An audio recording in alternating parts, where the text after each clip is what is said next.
मराठा समाजाला आरक्षण मिळावं या मागणीसाठी मनोज जरांगे पाटील यांनी आंदोलन सुरू केलंय। आझाद मैदानावर जरांगे पाटलांचं उपोषण सुरू आहे। या ऐतिहासिक आंदोलनाला अभिनेता रितेश देशमुखनं पाठिंबा दिलाय।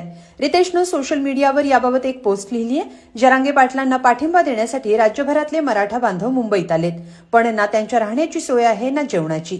मुंबईत पाऊस पडतोय। या पावसात मराठा आंदोलकांनी छत्रपती शिवाजी महाराज टर्मिनसचा सहारा घेत तिथं गर्दी केली आहे। याच गर्दीचा आणि जरांगे पाटील यांचा फोटो शेअर करत रितेश देशमुखनं एक पोस्ट लिहिली आहे। या पोस्टमध्ये रितेशनं म्हटलंय, सकल मराठा समाजाचे बांधव आपल्या न्याय मागण्यांसाठी शांततापूर्ण मार्गाने मुंबईत आलेत।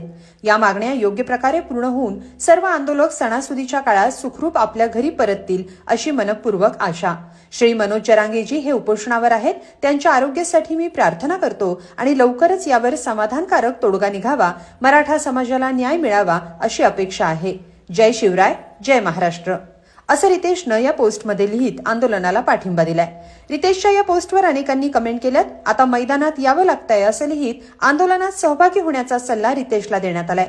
तर काहींनी मराठा म्हणून दिलेला पाठिंबा म्हणत रितेशचं कौतुक केलंय, तर काहींनी विलासराव देशमुखांची आठवण काढत आंदोलनाला भेट देऊन पाठिंबा जाहीर करा, हीच विलासरावांना श्रद्धांजली असेल असंही म्हटलंय। आता रितेश देशमुख रस्त्यावर उतरून पाठिंबा जाहीर करणार का हे पाहावं लागेल। तुम्हाला काय वाटतं? कमेंटमध्ये नक्की लिहा आणि lokmat.com ला सबस्क्राईब करा। धन्यवाद।